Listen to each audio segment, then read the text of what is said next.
Friends, બાળકો કે મોટાઓ બાજરીની રોટલી કે રોટલા ન ખાતા હોય એમના માટે બેસ્ટ ઓપ્શન છે બાજરીના લોટની ઈડલી.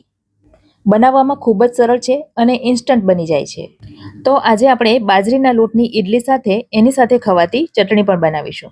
તો ફ્રેન્ડ્સ, મારા વિડીયો તમને ગમતા હોય અને મારી ચેનલને તમે હજી સુધી સબસ્ક્રાઇબ ન કરી હોય તો પ્લીઝ જલ્દીથી સબસ્ક્રાઇબ કરી દેજો. તો બાજરીના લોટની આ ઇન્સ્ટન્ટ ઈડલી બનાવવા માટે અહીં મેં લીધો છે 1 કપ ભરીને બાજરીનો લોટ. બાજરીનો ઝીણો લોટ જેનાથી આપણે રોટલા રોટલી બનાવતા હોઈએ છીએ, આ એ જ લોટ છે. અને સાથે જ લીધો છે અડધો કપ ભરીને રવો. આ ઝીણો રવો છે. જો તમારી પાસે મોટો સોજી હોય તો એને મિક્સરમાં થોડો ક્રશ કરી પછી ઉપયોગમાં લેવાનો. સાથે જ લીધું છે અડધો કપ ભરીને મીડિયમ ખાટું દહીં. દહીં નોર્મલ રૂમ ટેમ્પરેચરનું હોય એવું લેવાનું અને ફ્રેશ લેવાનું. વધારે પડતું ખાટું પણ નહીં અને વધારે પડતું મોડું પણ નહીં, એ પ્રકારનું લેવાનું. હવે અડધો કપ ભરીને પાણી ઉમેરીશું અને પાણી ઉમેર્યા પછી વિસ્કર અથવા ચમચીની મદદથી બધું સરસ રીતે મિક્સ કરી લઈશું. મિક્સ કરીશું એટલે આ પ્રકારનું થીક બેટર તૈયાર થશે, જેને ઢાંકીને 10 મિનિટનો રેસ્ટ આપીશું. અને ત્યાં સુધીમાં બીજી તૈયારીઓ કરી લઈએ. તો અહીં મેં લીધા છે અડધો કપ ભરીને ફ્રેશ વટાણા. અને વટાણાને આપણે ઇડલીના બેટરમાં ઉમેરવાના છીએ, તો એમાં ઉમેરતા પહેલાં આપણે એને થોડા ચોપ કરી લઈશું. આ રીતે વટાણાને થોડા ક્રશ કરીને ઉમેરવાથી વટાણા સરસ રીતે ચડી જાય છે અને એનો કાચો સ્વાદ ઇડલીમાં નથી આવતો. તો વટાણા તૈયાર થઈ ગયા છે. હવે ઇડલીની પ્લેટને તેલથી ગ્રીસ કરીને એને પણ તૈયાર કરી લઈએ. આ તરફ 10 મિનિટ થઈ ગઈ છે અને બેટરને આપણે હવે ચેક કરી લઈએ. તો રવો ફૂલી જવાથી બેટર થોડું થીક થઈ ગયું લાગે છે. તો ફરી પાછું એમાં થોડું પાણી ઉમેરીને એની કન્સિસ્ટન્સી આપણે સેટ કરી લઈશું. જો તમારા દહીંમાં પાણીનો ભાગ વધારે હશે તો તમારે પાણી ઉમેરવાની જરૂર ન પડે એવું પણ બને. માટે બેટરની થિકનેસ જોઈને પછી એમાં પાણી ઉમેરવાનું. તો આટલું થઈ ગયા પછી હવે આપણે એમાં મસાલા કરીશું. સૌથી પહેલાં આપણે જે વટાણા ક્રશ કરીને રાખ્યા છે એ ઉમેરી દઈશું. ત્યાર પછી ઉમેરીશું ચોપ કરેલા તીખા લીલા મરચાં. 3 નંગ જેટલા તીખા લીલા મરચાંને ઝીણા સુધારીને લીધા છે. સાથે જ ઉમેરી છે 1 ટીસ્પૂન જેટલી આદુ અને લસણની પેસ્ટ. સ્વાદ અનુસાર મીઠું ઉમેરવાનું. તો મેં અહીં હાફ ટીસ્પૂન જેટલું મીઠું ઉમેર્યું છે. હવે આ બધી વસ્તુઓને સરસ રીતે મિક્સ કરી લઈશું. ખાસ કરીને આદુ અને લસણની પેસ્ટ બરાબર મિક્સ થાય એનું ધ્યાન રાખવાનું. બધું બરાબર મિક્સ થાય ત્યાર પછી આ પ્રકારની બેટરની કન્સિસ્ટન્સી હોવી જોઈએ. હવે ઇડલીને ખૂબ જ ટેસ્ટી બનાવવા માટે એક વઘાર કરીશું.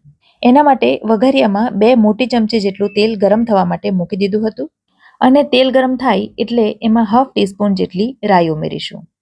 રાઈ થોડી ફૂટે એટલે એમાં 1 ટીસ્પૂન અડદની દાળ ઉમેરીશું. સાથે જ ઉમેરીશું થોડા મીઠા લીમડાના પાન. મીઠા લીમડાને પણ ઝીણો સુધારીને ઉમેરીશું.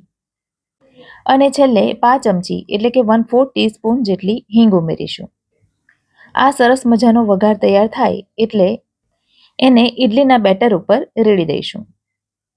આ વઘાર કરવાથી ઇડલીનો સ્વાદ અનેક ગણો વધી જાય છે. માટે ઇડલીના બેટરમાં આ વઘાર અચૂકથી કરવાનો. અને આ વઘાર કરવાથી ઇડલી ટેસ્ટી બનવાની સાથે સાથે સોફ્ટ પણ બને છે. બધું ફરીથી એકદમ મિક્સ કરી દેવાનું. હવે 1 પેકેટ ઈનો ફ્રૂટ સોલ્ટ એમાં ઉમેરી દઈશું અને ઈનોને એક્ટિવેટ કરવા માટે 1 ચમચી જેટલું પાણી ઉમેરી દઈશું. ફરી પાછું બેટરને સરસ રીતે મિક્સ કરી દેવાનું અને ત્યાર પછી ઇડલીની ટ્રેમાં પોણા ભાગ જેટલું ખાનું ભરાય એટલું બેટર મૂકી દેવાનું. માટે ઇડલી ફૂલશે પછી આખું ખાનું ફિલઅપ થઈ જશે. આ તરફ ઇડલીનું કુકર પણ ગરમ થવા માટે મૂકી દીધું હતું. તો ઇડલીની ટ્રેને કુકરની અંદર મૂકી અને 15 મિનિટ સુધી એને સ્ટીમ બોઇલ કરીશું. આમ તો 10 થી 12 મિનિટમાં ઇડલી બનીને તૈયાર થઈ જાય છે, પરંતુ બાજરીનો લોટ જો કાચો રહી જાય તો પચવામાં ભારે પડે છે. માટે 15 મિનિટ સુધી હાઈ ફ્લેમ પર એને થવા દઈશું. ત્યાં સુધીમાં ઇડલી સાથે ખાવા માટે એક સરસ મજાની ચટણી બનાવી લઈએ. તો એના માટે એક પેનમાં 2 મોટી ચમચી જેટલું તેલ લઈ લઈશું. તેલ ગરમ થાય એટલે એમાં 3 કળી લસણની ઉમેરવાની. 1 ઇંચ આદુના ટુકડાને નાના ટુકડામાં કટ કરીને એ ઉમેરીશું. થોડું સાંતળી લઈશું. ત્યાર પછી એક ડુંગળીને મોટા ટુકડામાં કટ કરી છે અને એ ઉમેરી દઈશું. એક ટામેટાના 4 ટુકડા કર્યા છે અને એ પણ ઉમેરી દઈશું. સાથે જ એક મોટી ચમચી ભરીને એટલે કે 1 ટેબલસ્પૂન ઉમેરીશું દાળિયા. દાળિયાથી ચટણીનું એક સરસ બાઇન્ડિંગ આવે છે, માટે એ ખાસ ઉમેરવાના, પણ જો તમારી પાસે દાળિયા ન હોય તો શીંગ ચણા ઉમેરી શકો. સ્વાદ અનુસાર મીઠું ઉમેરવાનું, તો મેં અહીં હાફ ટીસ્પૂન મીઠું ઉમેર્યું છે. બધું સરસ રીતે સાંતળી લઈશું અને ઢાંકણ ઢાંકીને માત્ર 5 મિનિટ સુધી થવા દઈશું. 5 મિનિટ સુધી અથવા તો ટામેટું સોફ્ટ થાય ત્યાં સુધી એને થવા દેવાનું. તો હવે તમે જોઈ શકો છો ટામેટું સરસ સોફ્ટ થઈ ગયું છે. તો ગેસ બંધ કરીને એને ઠંડુ થવા દઈશું. એકદમ ઠંડુ થઈ જાય એટલે એને મિક્સર જારમાં ઉમેરી દેવાનું અને સાથે જ ઉમેરવાનું એક મોટી ચમચી ભરીને કાશ્મીરી લાલ મરચું અને પા કપ ભરીને પાણી ઉમેરી સરસ રીતે ગ્રાઇન્ડ કરી લેવાનું. તો તમે જોઈ શકો છો આ પ્રકારની સરસ મજાની ચટણી બનીને તૈયાર થઈ ગઈ છે.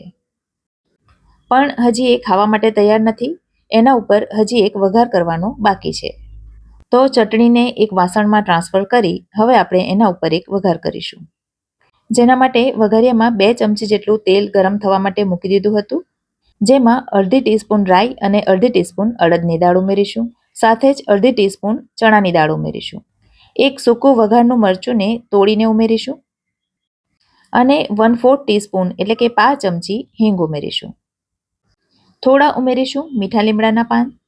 હવે આ સરસ મજાના વઘારને ચટણી ઉપર રેડી દઈશું. તો ઇડલી સાથે ખાવાની સરસ મજાની આ ચટણી બનીને તૈયાર છે. આ તરફ ઇડલી પણ તૈયાર થઈ ગઈ છે અને ઠંડી પણ થઈ ગઈ છે. અંદર ચપ્પુ ખોસીને જોઈએ તો ચપ્પુ સાફ આવે છે. એનો અર્થ એ છે કે ઇડલી સરસ ચડી ગઈ છે. હવે એને ચમચીની મદદથી સાચવીને કાઢી લઈશું. તમે જોઈ શકો છો એકદમ જાળીદાર અને સોફ્ટ ઇડલી બનીને તૈયાર થઈ છે અને સ્વાદમાં તો એટલી ટેસ્ટી બને છે કે કોઈ માની પણ નહીં શકે કે આ બાજરીના લોટમાંથી બનેલી છે. એને તમને તોડીને બતાવું તો અંદરથી પણ એકદમ જાળીદાર અને સોફ્ટ બની છે અને એમાં ઉમેરેલા વટાણાના કારણે એ સ્વાદમાં પણ ખૂબ જ ટેસ્ટી બને છે. તો ઇડલી અને ચટણીની મારી આ રેસીપી તમને કેવી લાગી મને કમેન્ટ કરીને જરૂરથી જણાવજો. વિડીયો જો ગમ્યો હોય તો લાઈક કરજો અને તમારા સર્કલમાં શેર કરજો.